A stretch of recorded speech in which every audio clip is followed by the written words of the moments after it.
Have you always wished you could swim like this? Well, you can. In fact, anyone can learn to swim with the grace and flow of the world's best swimmers. You don't need youth, strength, or special talent. All it takes is the total immersion method and patient, mindful practice. By swimming the TI way, you'll be able to swim long distances without tiring. Swim fast with a smooth, efficient stroke. Swim confidently in any body of water and enjoy every stroke you ever take. A total immersion freestyle is easy to recognize. You swim in perfect balance, supported by the water and slipping easily through it. You swim tall, fully extending your body line on each stroke. You stroke with powerful whole body rhythms. Your strokes linked to body rotation. You work with the water, always in control and never struggling. Hi, I'm Terry Laughlin, founder and head coach of Total Immersion, and this is Lake Minnewaska. From June to September, I swim here every chance I can. The beautiful setting and the chance to swim long distances without stopping make for a completely satisfying experience. What I love most about teaching is the chance to share experiences like that with swimmers like you. I enjoy every stroke I ever take, and I'd really like you to be able to feel that way about your swimming too. If you'd like to swim better than you ever thought possible, if you'd like to be able to swim any distance in any body of water, I promise this video will help you achieve that. So let's get started.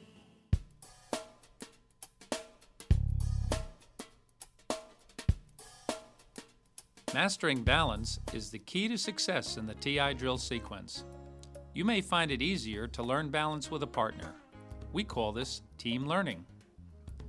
In team learning, the head coach provides support and assistance while the swimmer masters the positions and learns to relax.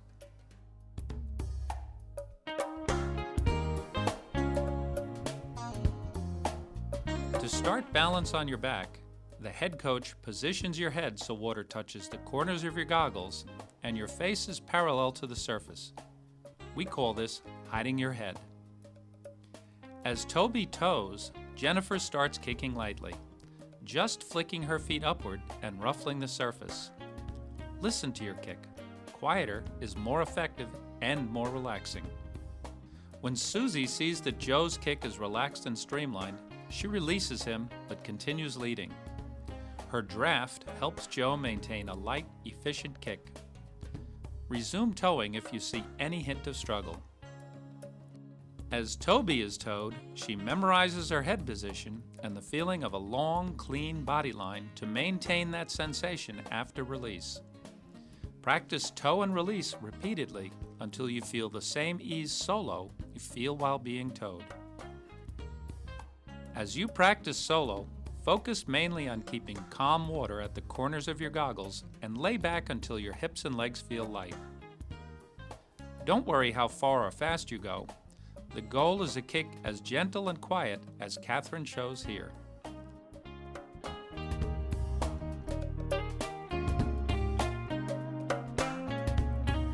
In sweet spot, balance should be even easier and your kick more effective. As Joe tows Susie, he makes sure her head is hidden and stable, then helps her rotate barely enough for the knuckles on her right hand to clear the water. Then he watches carefully for a relaxed kick and a long, clean line from head to toes. When he sees that Susie is balanced and at ease, they repeat on her right side. When you practice solo, focus on a long, straight body line with your legs inside your body cylinder. Continue to feel as if you're being towed and slipping through the smallest possible hole in the water. When you master balance on both sides, you can practice rotating from sweet spot to sweet spot, as Terry demonstrates in the endless pool. Rotate gently and without disturbing the water.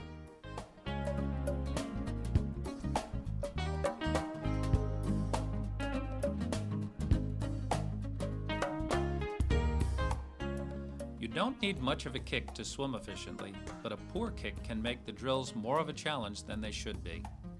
These exercises can improve your kick enough to drill smoothly.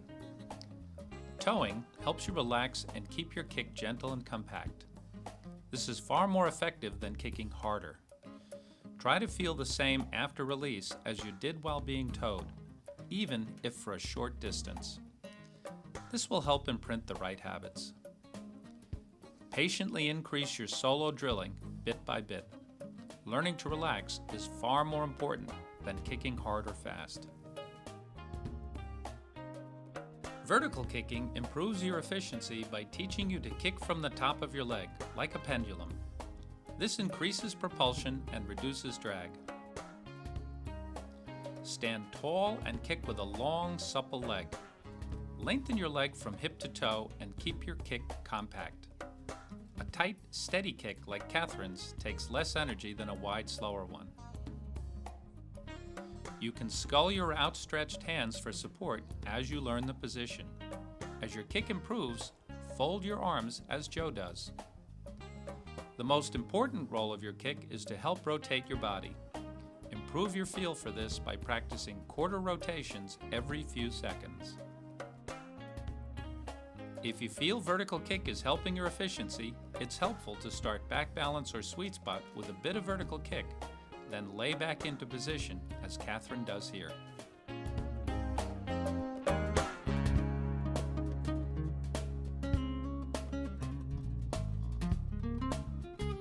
In our next drill, Lengthen Your Vessel, you'll learn that you move faster and more easily with a longer body line. With Toby towing, Jennifer rotates to sweet spot, pauses to check her balance, then sneaks her lower arm forward, making her body line longer and more slippery. Susie checks Joe's head-spine alignment, then begins towing on his hand to emphasize the long vessel feeling. She also positions his hand just below the surface. Joe balances effortlessly because he lays back with his head hidden. He also extends his body line from fingertips to toes to slip through the smallest possible space in the water. After release, use the lightest kick to keep moving, keeping your feet inside the same space your body traveled through. Take the time to be comfortable and slippery on both sides before moving to the next drill. As Jennifer demonstrates, it's a relaxed kick and a sleek body line, not effort, that make the difference.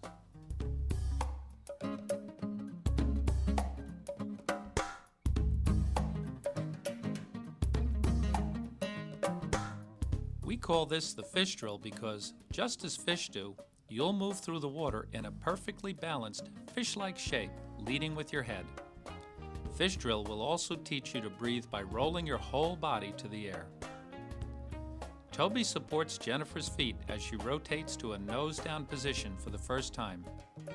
Jennifer remains there a moment to memorize her position, then rolls back up to sweet spot to breathe. Then she returns to the fish position, ready to be launched. After launch, focus on slipping through the smallest space in the water. Roll all the way back to sweet spot to breathe. Then do another full cycle on your own before stopping. On your second try, your partner should check your head position and side balance, as Jennifer does for Toby. This is precisely the same head position you'll use from now on. As Catherine shows in a switch drill,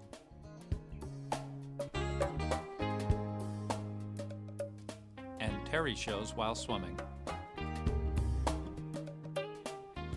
Fish drill is the easiest place to learn this essential skill. When you feel balanced and slippery, practice solo. Roll cleanly and easily from nose up to nose down and back again. If you can make this effortless on both sides, you'll breathe more easily on either side while swimming. Once again, focus your practice on the kind of balance and ease that Joe shows here.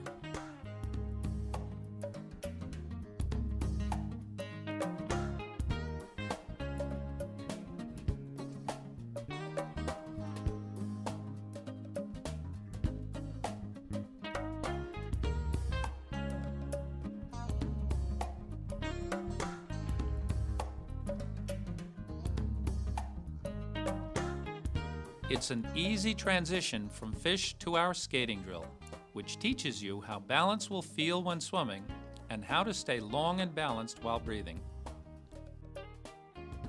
Start in the fish position. Then extend your lower arm so your hand is below your head. Can you see how Jennifer's balance improves with her arm extended below her head? Also, notice that her head is right where it was in fish. To breathe, roll back to sweet spot. Stay long and sleek as you roll all the way to where you can breathe with ease. Breathe deep and slow before you return to fish position. You can also start in sweet spot. Notice how Susie draws Joe's hand down and forward to improve his balance as she launches him. Think of the line along the bottom of your body as 3 o'clock. If you balance effortlessly, like Susie, you can position your hand at 3 o'clock. Then, flex your wrists so your fingertips point down. Because Joe is quite lean with long legs, he angles his arm to 4 o'clock. Any swimmer who really struggles with balance or her kick should point her arm to 4:30 or even 5 o'clock. When swimming, you'll extend your hand to the same position you imprinted during this drill. Be patient in getting these positions right. Attention to detail will make all the difference in how comfortable you feel in advanced drills and swimming. You'll learn faster if you and a friend coach each other in practice, just as Joe helps Susie in a lap pool and Terry assists Fiona in an endless pool. Plan to practice skating drill for as long as you swim. The more you practice it, the more balanced and slippery your swimming will be. This is a good place to put your skills to the test. Start from balance and skating position, as Catherine does here, then add a few strokes. Maintain your head position, reach your hand to the same spot, and feel the same balance. After 3 or 4 strokes, stand up, catch your breath, and do it again.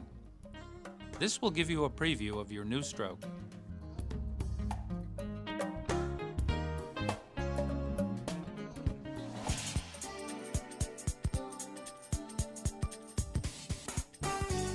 Our first lesson taught you balance and slippery positions. Underswitch drills will help you create effortless propulsion by connecting your arm stroke to the power of body roll.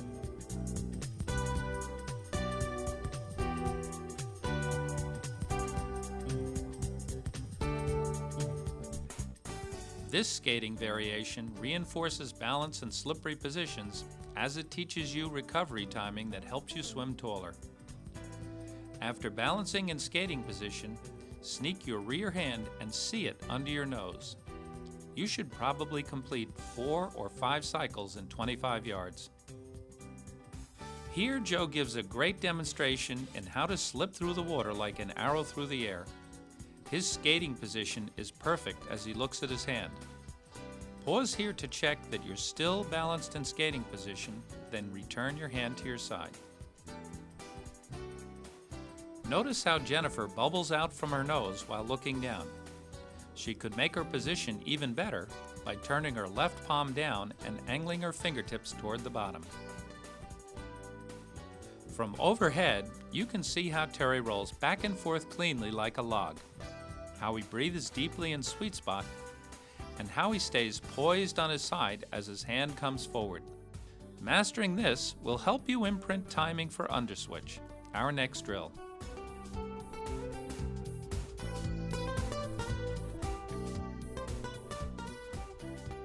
Underswitch is your first opportunity to link your arm stroke to body rotation for effortless power. It also teaches you the switch timing that helps you stay tall as you stroke. Joe stays just as slippery while switching as he was while skating.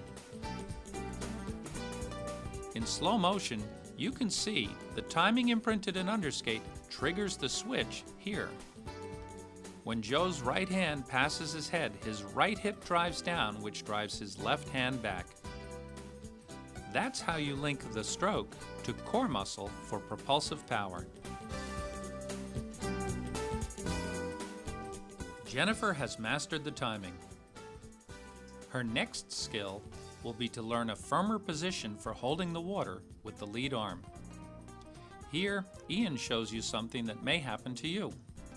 After he switches, he's still not in position to breathe. He's patient enough to keep his head in line and wait for his body to rebalance, then he can breathe.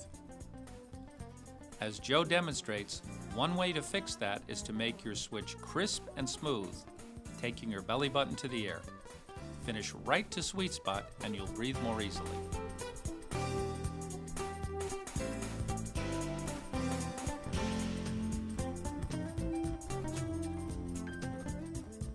Now that you've felt the power of whole body movement, we'll bring swimming rhythms to that movement. In double underswitch, you add rhythmic rotation, but still have leisure and sweet spot to plan your movements. Here, Susie shows us the key skills in this step. She looks directly down while switching, keeping her head right in line with her spine. She uses stroke timing that always keeps one hand in front of her head. Susie could improve by positioning her lead hand a bit deeper before the switch. The key things to observe in Joe's practice are how relaxed and fluid he is, all while staying long and sleek.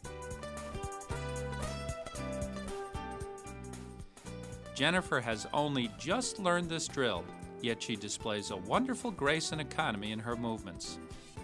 If you're a novice, aim to move with this kind of ease.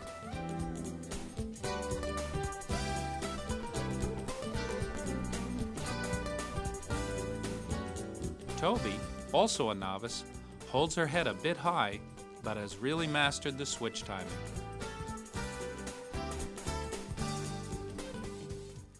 Watching Terry from overhead, you can see the arms working in sync with body rotation.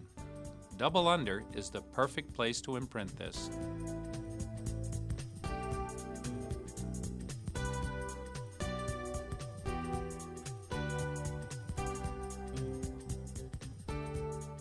Triple underswitch is simple.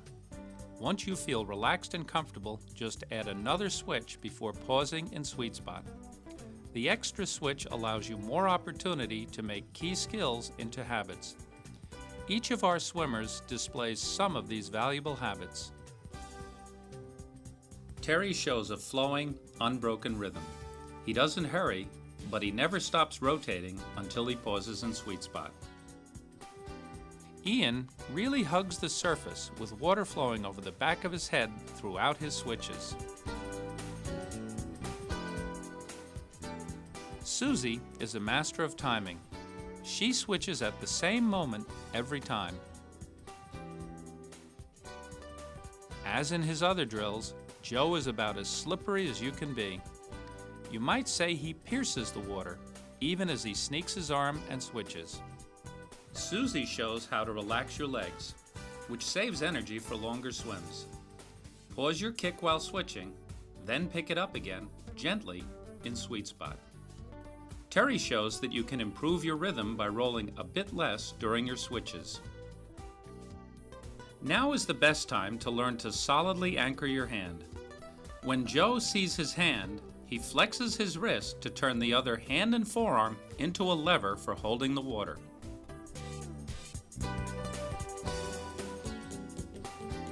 Susie also anchors her hand and feels the water resisted before stroking. As you practice these skills in triple underswitch, focus on just one at a time.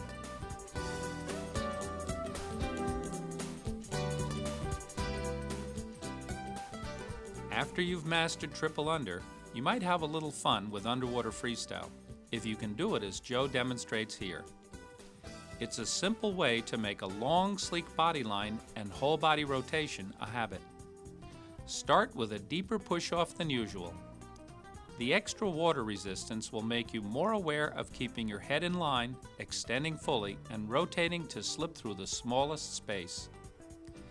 This is also a good exercise for improving your sense of balance. Underwater freestyle will definitely teach you more about finding the easiest way to move through the water.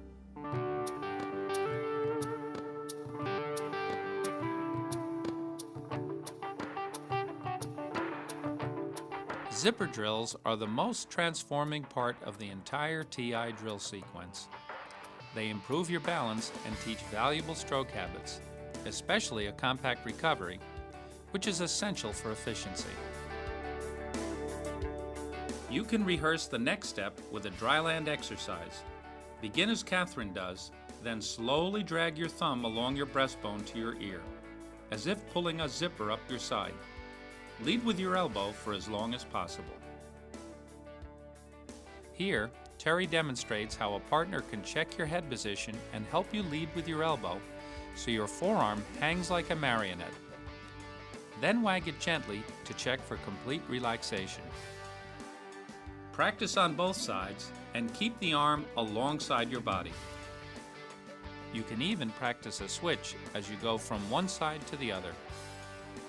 Finally, pump your completely relaxed forearm up and down to rehearse a movement we'll do in the water next.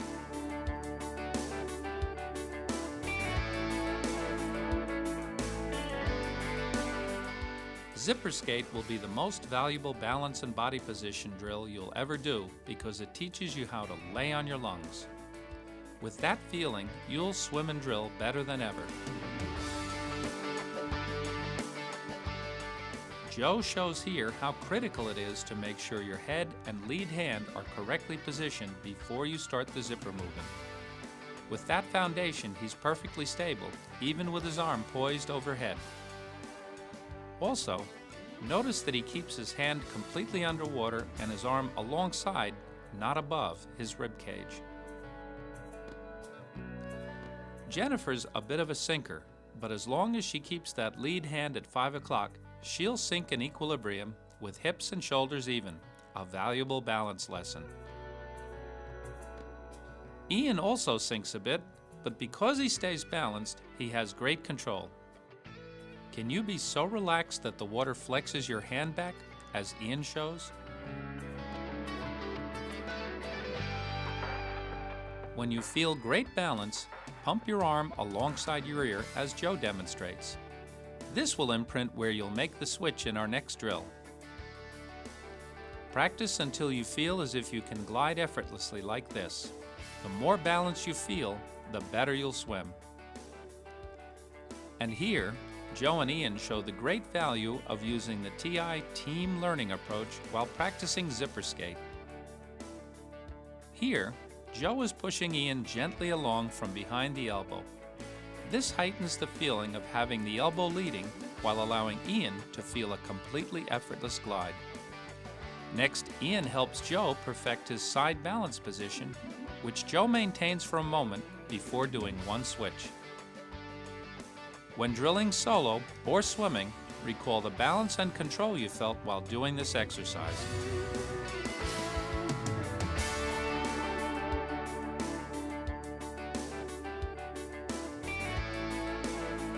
The balance and imprinting you practiced in zipper skate have paved the way for a precise, deft hand entry in zipper switch, starting with the arm pump practiced in zipper skate. Though Ian does sink a bit, his proper head and hand position give him the balance to do the pump and switch with ease and control. He pumps right alongside his ear, then switches at the same spot. When your entry point is consistent, you can switch without pumping, like this. Joe slices his hand down at his ear and right to his 4 o'clock position. Ian leads with his elbow and keeps his arm so relaxed his hand flexes back during recovery. He also hugs the surface, drilling as if trying to fit under a very low ceiling.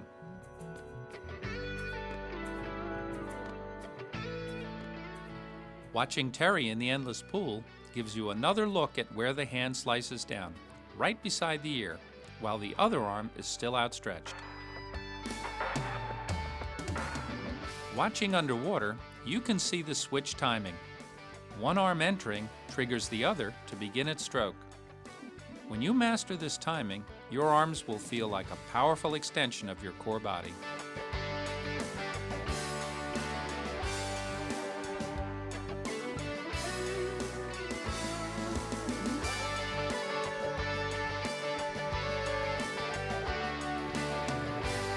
As in double under, multi-zipper brings swimming rhythms to the movements you've just learned.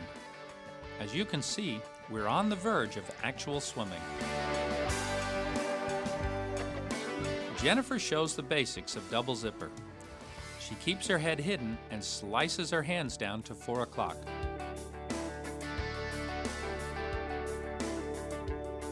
Joe keeps his hands wet and soft during recovery and always slices down right at his ear. With good balance and rhythm, you can do as many as 6 or 7 switches without becoming breathless. Notice how consistent the timing of his switches is. Also notice how he flows effortlessly down the pool and how his head and lead hand glide continually past lane markers.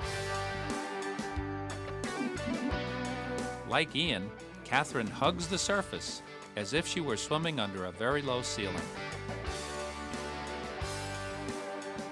Jennifer has mastered relaxation and ease. Her next focal point will be to slice her hands in a bit earlier. Catherine consistently slices her hand to her 4 o'clock position.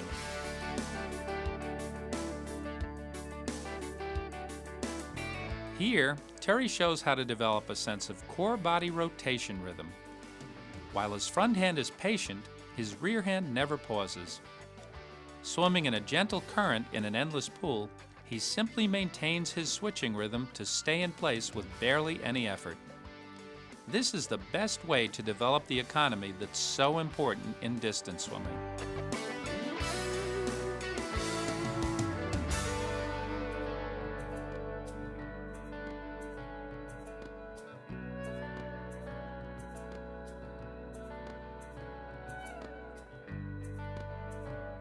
Once more, Joe and Ian show the great benefit of team learning. First, they help each other heighten their sense of having the elbow lead recovery and slicing the hand steep and deep on the entry to help your balance. Then, they gently restrict the wrist from moving past the elbow too early, or, as Ian shows, helping the elbow move forward a bit more.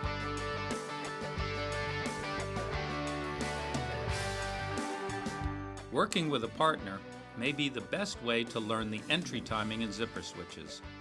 Your partner can see where your hand slices down and help achieve a cleaner, more vertical entry of the hand and forearm.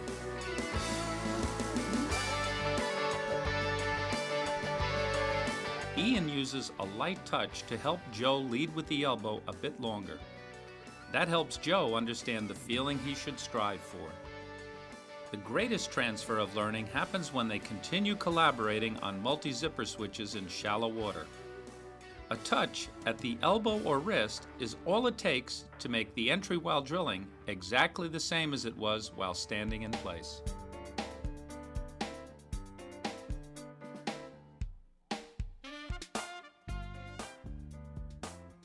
Lesson 4 will guide you from fluent drilling to a beautiful new stroke.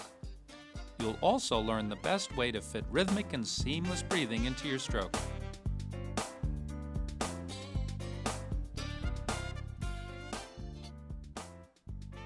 We'll begin our final lesson with a 3-stage drill that teaches you to balance with a minimum of kicking. This gives distance swimmers and triathletes significant energy savings. First, push off on your stomach, aiming to break out in balance with the back of your head, shoulder blades, and suit surfacing at the same time.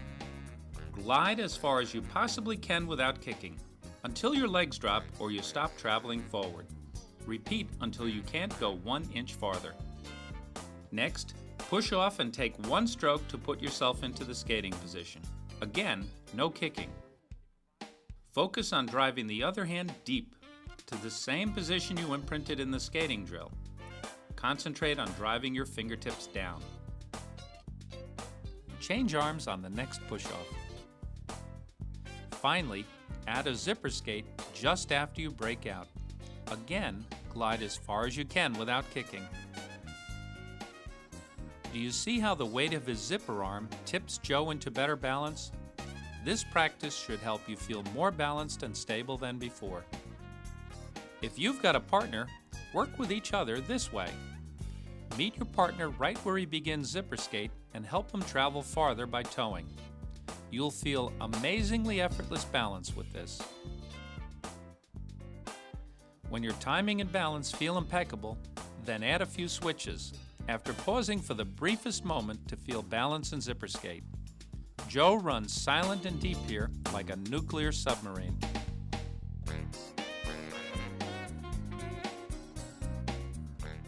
In our final drill, over switches, we'll take the hand out just barely and slip it right back in with hardly a ripple. Over switches imprint a more balanced and efficient entry. Here's a great example of imaginative, mindful rehearsal. While Joe is an elite swimmer, he still cares about getting the little details just right. In this case, to have a completely relaxed forearm enter the water with surgical skill. You can see how good he feels to get it right. Then he can return to practicing switches with a better sense of his entry.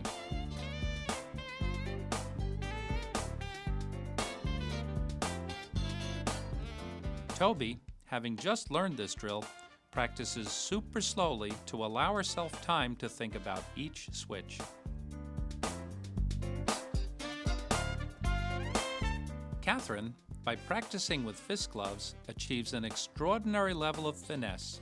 She cuts a hole with her knuckles just in front of her head and slips her whole arm cleanly through that hole.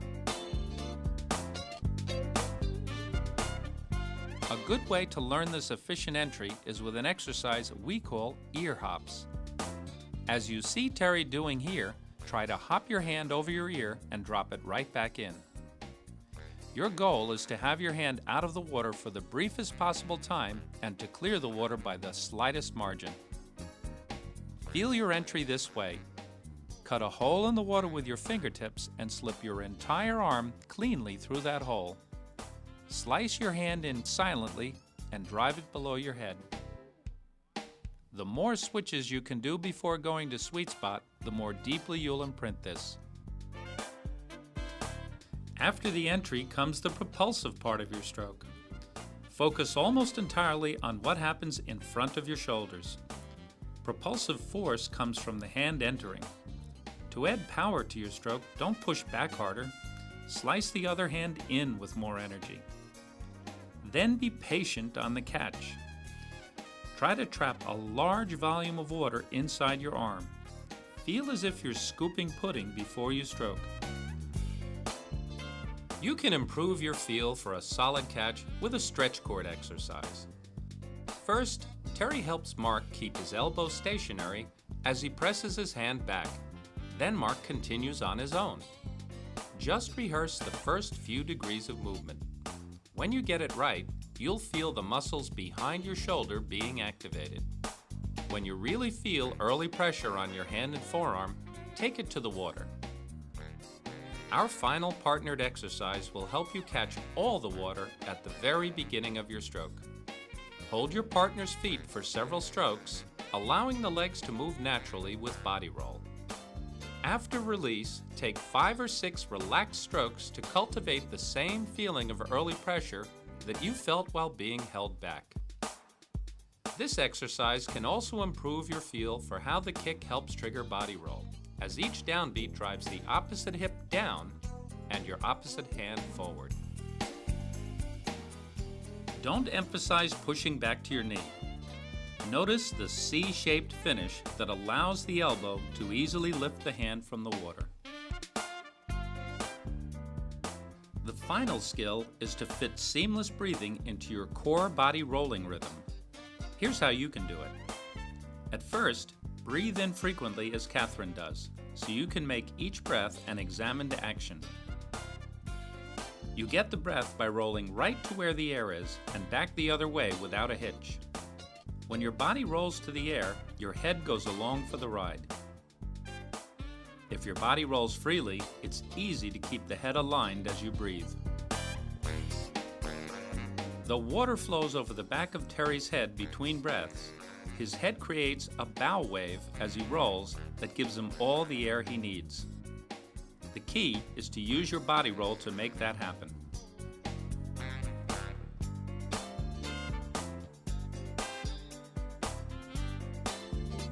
If you've gotten stuck on breathing, these drills will help you. Push off into skating position.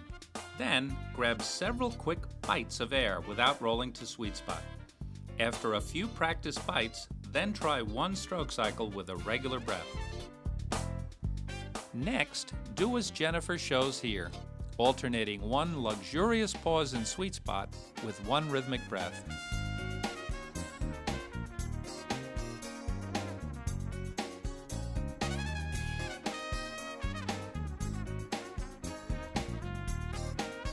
Toby, who is also learning rhythmic breathing for the first time, progresses to 2 rhythmic breaths followed by 1 in sweet spot. She has brief pauses but is moving toward a seamless rhythm. Here, Jen does the same exercise. Her 2 consecutive rhythmic breaths show a real ease and flow. If you add 1 rhythmic breathing cycle at a time, you'll always practice control, never practice struggle.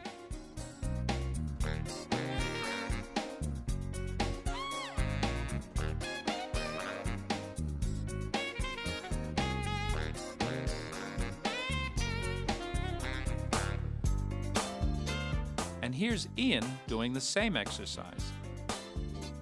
The next step would be 3 rhythmic breaths followed by 1 in sweet spot. Never fall into the trap of practicing struggle. Practice only what you can do well. If you do triathlons or swim in open water, much of your breathing should be no different than what you practiced in the pool. Breathe with your rhythmic body roll.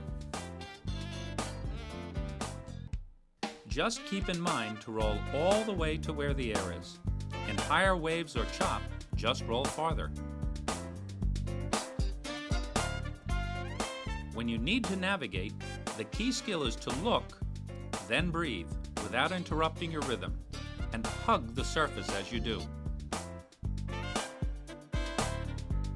Terry skims his goggles just over the water, takes a snapshot view, then breathes as he finishes his roll to the side.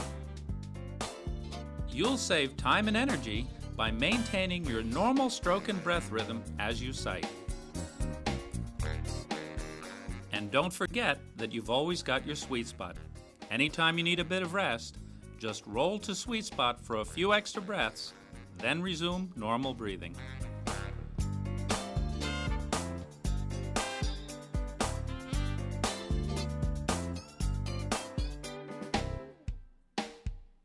Let's go back to the pool to learn the 2 freestyle turns. The open turn gives you plenty of air, allowing you a longer, stronger push-off.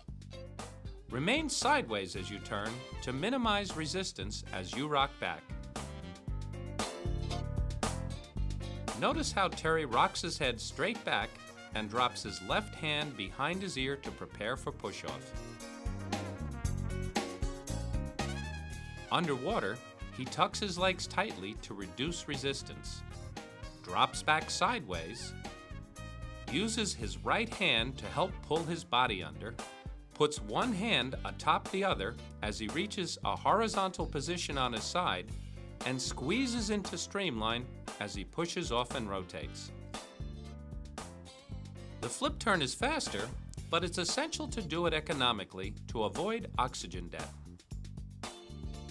Approach the wall in a straight line, somersault straight over, then leave the wall on the same straight line.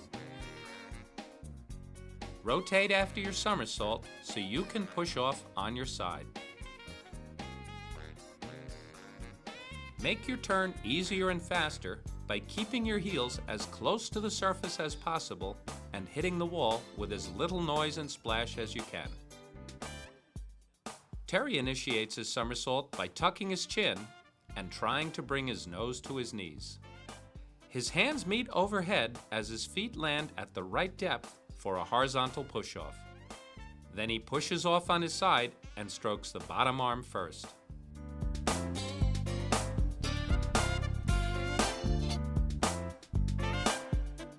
Fast swimming should be an exercise in keeping the same form you have at lower speeds.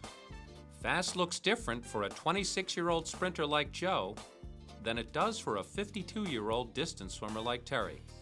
but they both maintain a long, smooth stroke and propel with core body rotation. And Terry shows the same connection of timing, smooth whole body movement, and absence of turbulence when practicing at slow speeds and when he practices the speed and tempo he uses while racing. If you've followed the TI Freestyle program, before long you'll be able to swim any distance in any body of water. These may be your happiest laps of all. Enjoy!